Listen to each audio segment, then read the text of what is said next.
A paz do Senhor Jesus, irmãos e irmãs, tudo bem? Estamos aqui hoje para mais essa lição, a lição de número 11 desse terceiro trimestre de 2022. Essa lição, o tema é a visão do templo e o milênio. Antes de dar início na lição, peço a você, se você puder, compartilhe, se inscreva no canal, amém? Para ajudar o canal a crescer, ajudar a semear a palavra de Deus.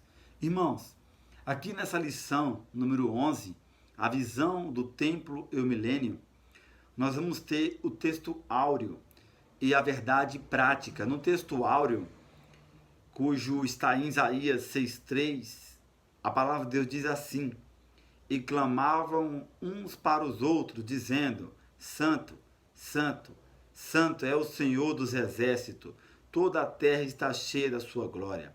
A verdade prática, o ultraje à santidade divina, traz destruição espiritual. A santidade de Deus é a expressão máxima de sua glória. Amém? O texto base dessa lição número 11, irmãos, é Ezequiel, capítulo 43, versículo 1 ao versículo 9. Na introdução aqui, nós vamos ver, irmão, que na lição 4, nós vimos que a glória do Senhor saiu do templo devido ao pecado e à rebelião do povo contra Deus. Na lição 10, vimos a restauração nacional e espiritual de Israel. Nessa lição aqui agora, a 11, veremos a glória de Deus voltando nos últimos dias para o templo. Essa foi uma revelação de Deus ao profeta que abrange os capítulos 40 ao 48, irmão. A parte final do livro de Ezequiel. Os capítulos 40 a 48 do livro do profeta Ezequiel tratam da terceira e última visão do profeta Ezequiel, que ele teve. Essa parte do livro enfatiza, primeiro, o novo templo, que vai do capítulo 40, do verso 1 ao capítulo 43, ao verso 12.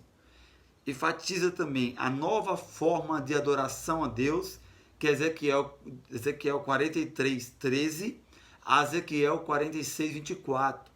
E enfatiza também a partilha, a divisão da Terra Santa entre as tribos de Israel, que é Ezequiel 47, verso 1, a Ezequiel 48, ao versículo 35.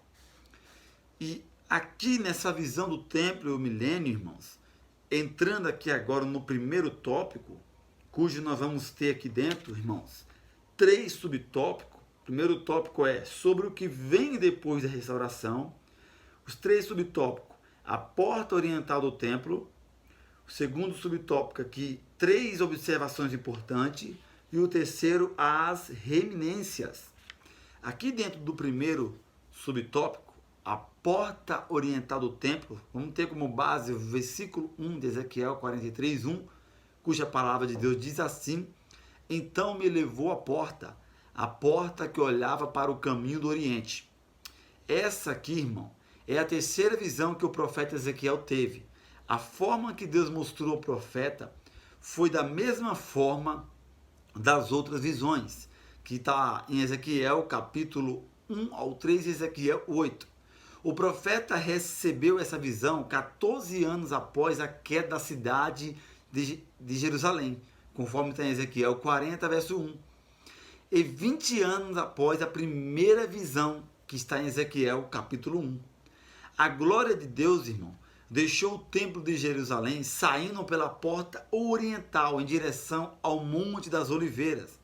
Deus havia deixado o lugar santo por causa dos pecados da nação e das abominações que estavam sendo cometidas dentro do templo, conforme nós vemos lá em Ezequiel capítulo 8. E Deus revela ao profeta o retorno da sua glória pelo mesmo lugar para onde saiu antes, irmão. Então, essa porta oriental aqui, aonde Ezequiel 43, verso 1 diz: então me levou a porta que olha para o caminho do Oriente. É a mesma porta onde a presença de Deus saiu, a mesma porta que a presença de Deus retornaria para dentro do templo. Aqui no segundo subtópico, três observações importantes. Aqui nós vamos ter Ezequiel, capítulo 43, verso 2 como base, que diz assim: eis que a glória do Deus de Israel vinha do caminho do Oriente, e a sua voz era como a voz de muitas águas, e a terra resplandeceu por causa da sua glória. A primeira observação importante aqui é na parte A desse versículo, que a palavra de Deus diz assim: eis que a glória do Deus de Israel vinha do caminho do Oriente. Quando o profeta anunciou a destruição do templo e de Jerusalém, o que marcou a destruição iminente foi o afastamento de Deus do templo, marcado com a retirada da glória de Deus. E nós vimos aqui que eis que a glória do Deus de Israel vinha do caminho do Oriente. Então nós vemos aqui esse ponto importante, que o que marcou a saída de Deus do templo de Jerusalém foi aquela destruição que aconteceu.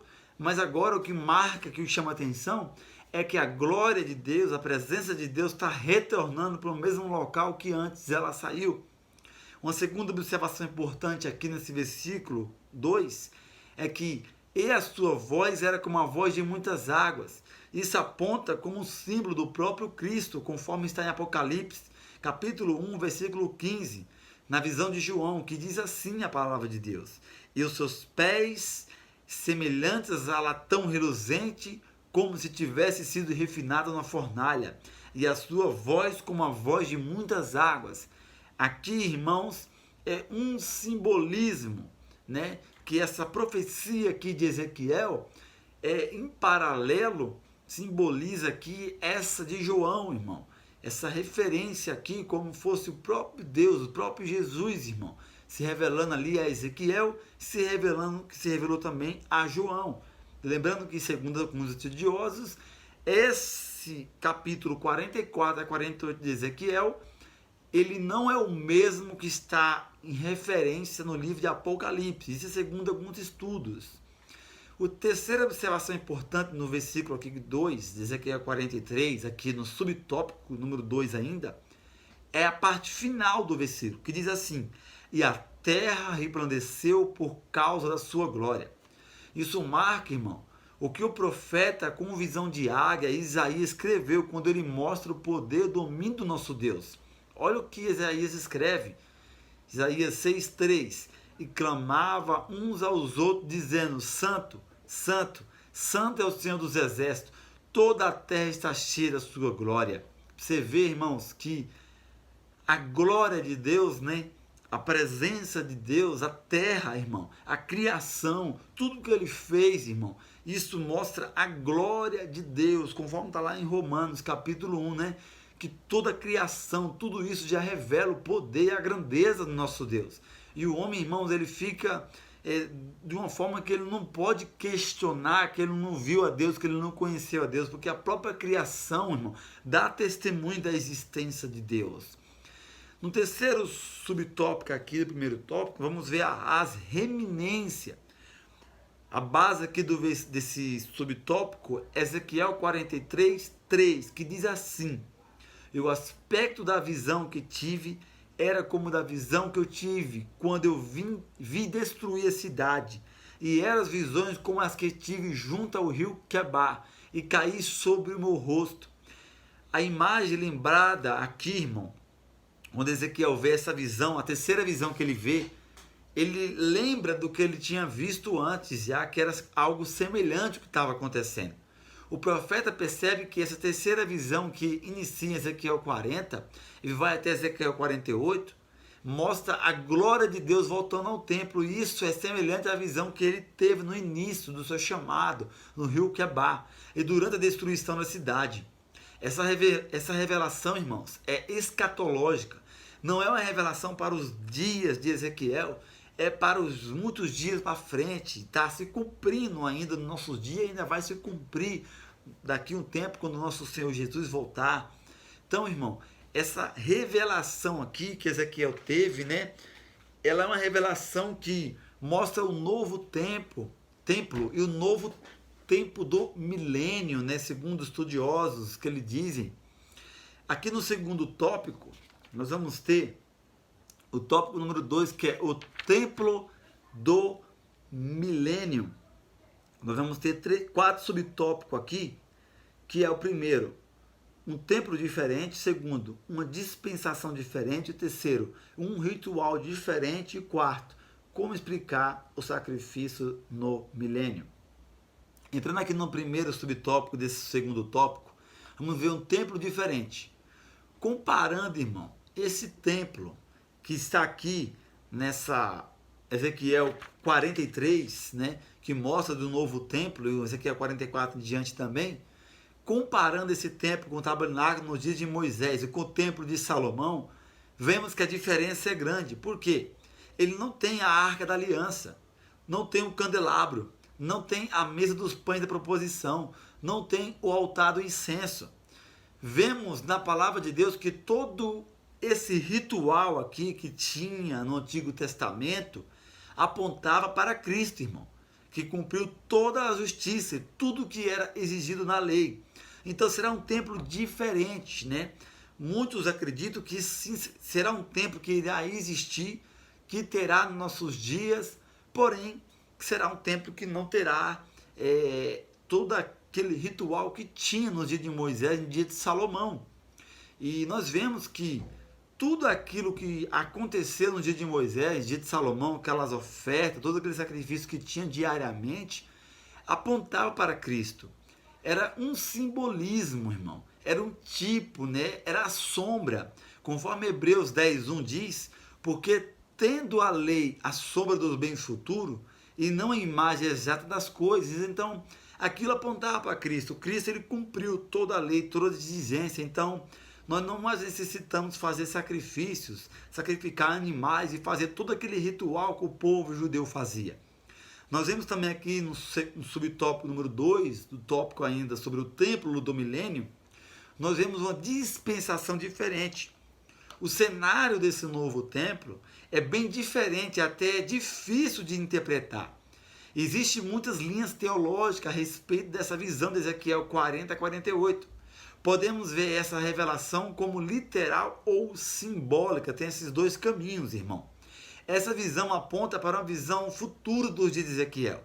É uma visão difícil de ser interpretada, semelhante à lição 9 de Ezequiel sobre Gog e Magog. Quem deu essa lição viu que é uma lição muito difícil de aplicar. Por quê?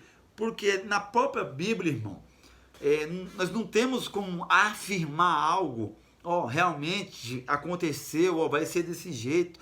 É algo que ainda está escuro para nós, ainda está com véu para nós.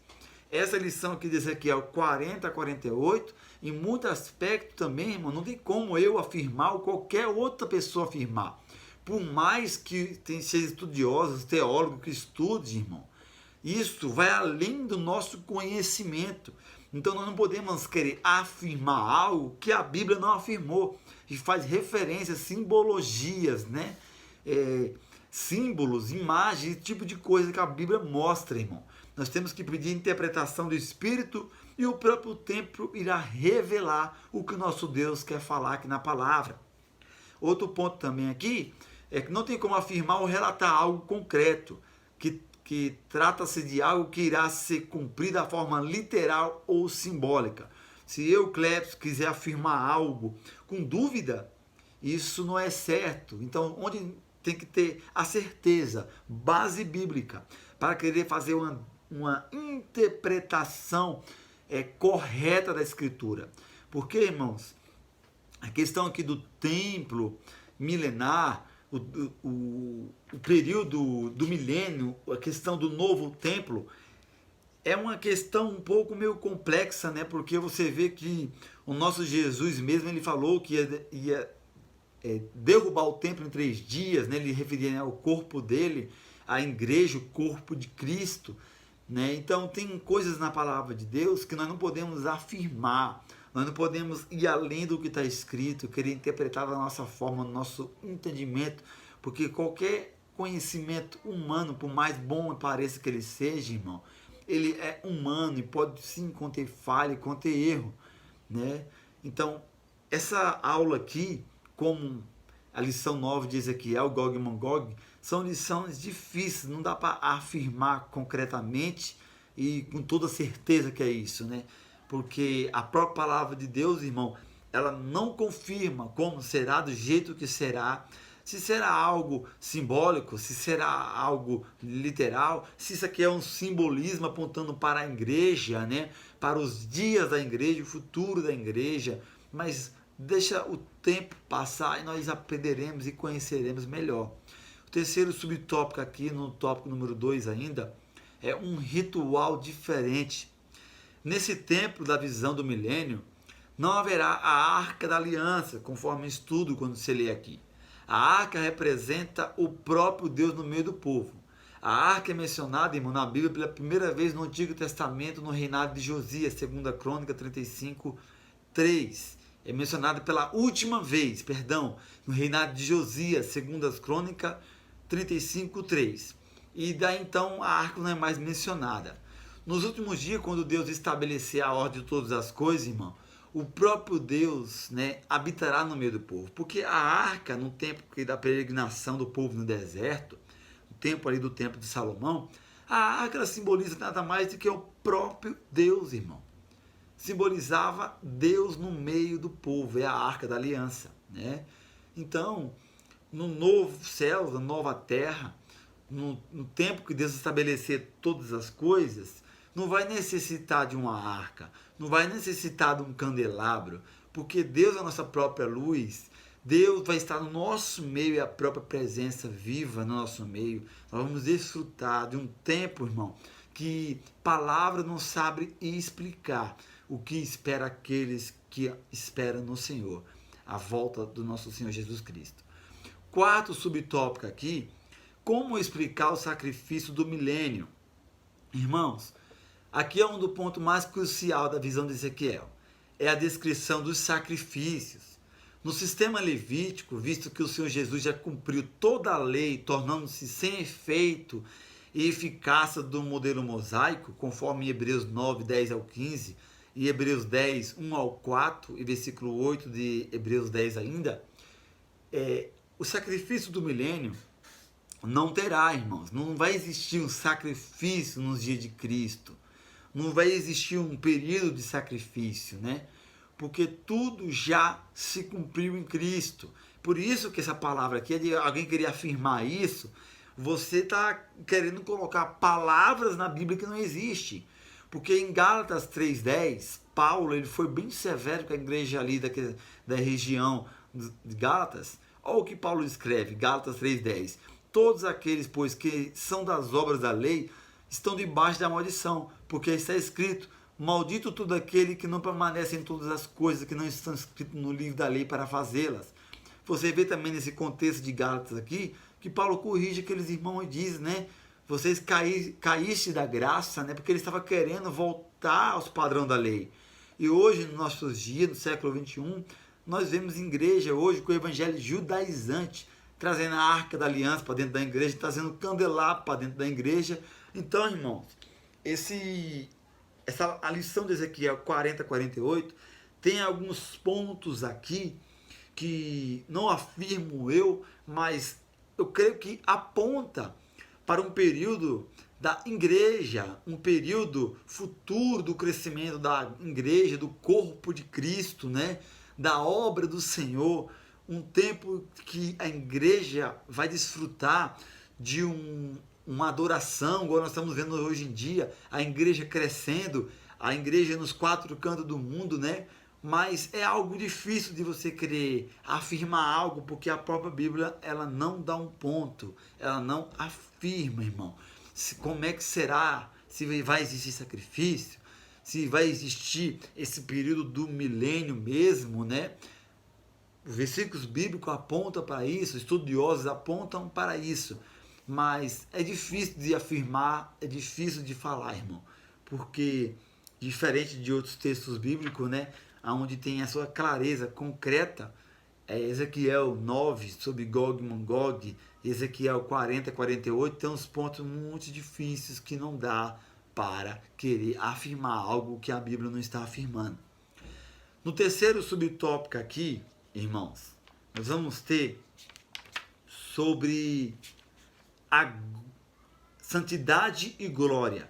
Nós vamos ter, irmãos, 3 subtópicos. Primeiro, a glória de Deus volta ao templo. Segundo, a identidade do guia celestial. E terceiro, santidade para sempre. Aqui no primeiro subtópico, a glória de Deus volta ao templo. Temos como base versículo 5 de Ezequiel 43, 5, que diz assim: levantou-me o Espírito e me levou ao átrio interior. Eis que a glória do Senhor encheu a casa. O profeta, irmão, presencia o oposto do que ele presenciou em Ezequiel 8. Em Ezequiel 8, o profeta presenciou a saída de Deus do templo, a glória de Deus se retirando do templo.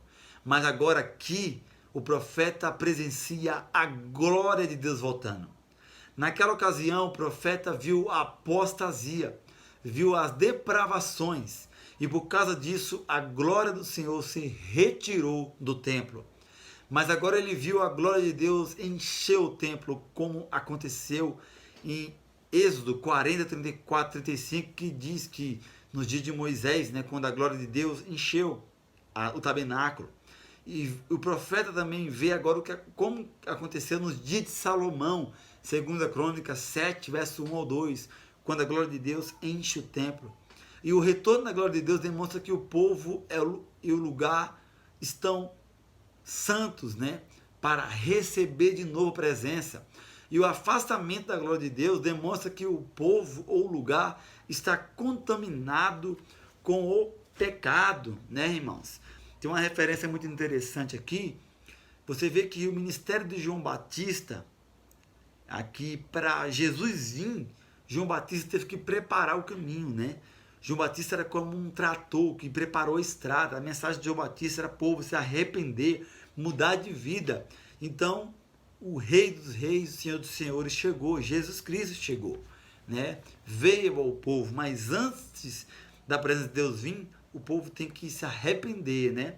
E Deus tratou nos dias de Ezequiel com o povo ali de Judá, né? Tratou o pecado do povo, limpou o povo, purificou o povo, né? Para depois de 70 anos libertar o povo voltar para a sua terra natal, restaurar o templo, restaurar a adoração ao nosso Deus.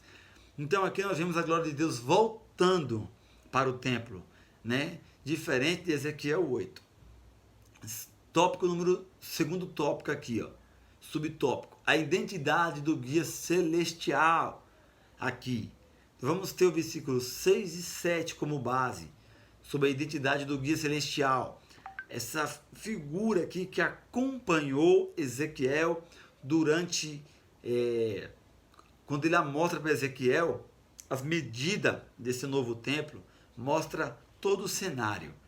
Ezequiel 43, 6, 7 diz: e ouvi alguém e falava comigo de dentro da casa, e um homem se pôs em pé junto de mim, e disse-me: filho do homem, este é o lugar do meu trono, e o lugar das plantas dos meus pés, onde habitarei no meio dos filhos de Israel para sempre, e os da casa de Israel.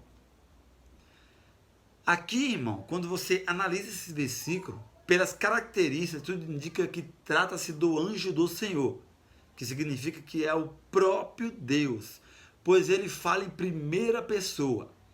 Esse é o lugar do meu trono, ele diz, é o lugar das plantas dos meus pés. Isso indica, irmão, que quem Ezequiel viu não foi um homem, mas sim uma aparição de Deus, conhecida como teofania. Essas manifestações de Deus são muito frequentes no Antigo Testamento, quando o próprio Deus toma forma de um ser para aparecer a alguém. Essa forma de Deus aparecer dessa forma, ela cessou após o verbo se fazer carne e habitar entre nós, foi nos dias de Jesus. Então, essa aqui é uma aparição, irmão, como aquela que, com aqueles 3 seres que apareceu a Abraão, ali é uma teofania, o próprio Deus apareceu uma forma humana. Então, Ezequiel aqui presenciou uma forma de teofania, uma aparição de Deus ao profeta, né? Uma forma humana.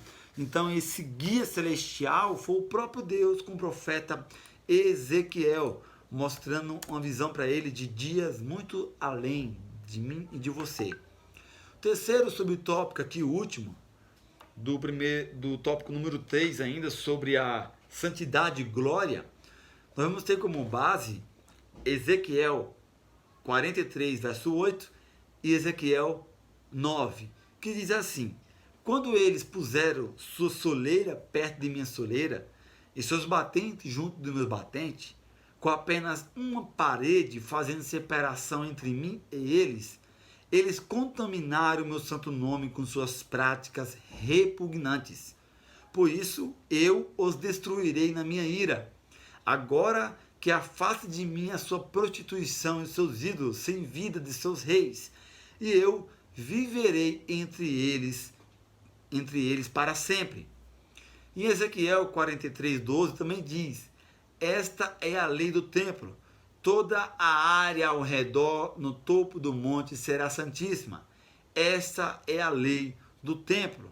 Irmãos, aqui nesse terceiro subtópico, cujo tema é santidade para sempre, é algo interessante, chama a atenção, né? Que dentro desse novo templo, dentro dessa nova casa, a santidade é o cartão de acesso à presença de Deus. Isso faz lembrar eu e você de Hebreus 12:14, seguir a paz com todo e a santificação, sem a qual ninguém verá o Senhor. Você também vê essa referência claramente e detalhadamente em Apocalipse, quando dentro da nova cidade não vai existir pecado, nada de errado, de impuro, de sujo habitará nesse local, porque a santidade é a marca registrada, irmão, de Deus, né? Deus não tolera pecado e erro. Santidade, irmão, é aquela virtude, aquela característica, é aquele atributo ao qual o profeta Isaías, no seu capítulo 6, da sua convenção, ao qual ele presencia a santidade de Deus. Então a santidade é o cartão postal do templo, irmão. Santos, sejam santos, a Bíblia diz, né, para mim, para você. Como Deus é santo, nós temos que buscar a santificação. Perfeição nós não conseguimos, mas buscar a santificação, que é isso? Diariamente, irmão, nos esquivar do mal, nos purificar, nos apartar de tudo aquilo que é contrário à palavra de Deus. É difícil, mas com a ajuda do Espírito Santo nós podemos se manter íntegros, puros, diante de uma geração e de um mundo caído, irmãos. E aqui agora a conclusão, né? A conclusão dessa lição é que essa visão, irmãos, é difícil de ser explicada claramente. Não podemos afirmar, mas segundo algumas linhas teológicas, essa é uma visão simbólica que aponta para Cristo e a sua grande obra e o avanço da igreja ao longo dos anos, até a sua completa finalização, quando o último salvo for salvo e o corpo de Cristo, isso é, a noiva do Cordeiro, está pronta para receber o noivo, aonde habitará no novo céus, na nova terra. Então, irmãos, eu, Clebson, cooperador Clebson, seria hipócrita em querer afirmar ou dizer algo que a palavra de Deus não diz, né? Aqui, como já disse anteriormente, é uma aula difícil, de Ezequiel 40 a 48, como Ezequiel 9, né, da lição 9 aqui, ó, sobre Gog e Magog. São lições extremamente difíceis, extremamente complexa para querer se afirmar algo ou dizer algo, né? Se a gente for querer colocar algo, afirmar algo aqui nessas lições, dessas visões, irmão, nós vamos ser hipócritas, né? São lições que, como a profecia de Apocalipse, aquela simbologia e muitas coisas ali, fica um pouco obscura para querer se afirmar ou dizer algo a respeito de Apocalipse ou dessa lição aqui de Ezequiel. Mas, irmão, que essa lição possa ter te ajudado, que Deus te abençoe, se você acompanhou até aqui. Peço a você que se inscreva no canal, compartilhe o canal e até a próxima aula no nome do Senhor Jesus Cristo. Se inscreva no canal, entre no grupo do Telegram e vamos juntos para fazer a obra de Deus a cada dia, para a honra e glória do nosso Senhor e Salvador, o Senhor Jesus Cristo. Amém, meu irmão, minha irmã? Deus te abençoe, no nome de Jesus.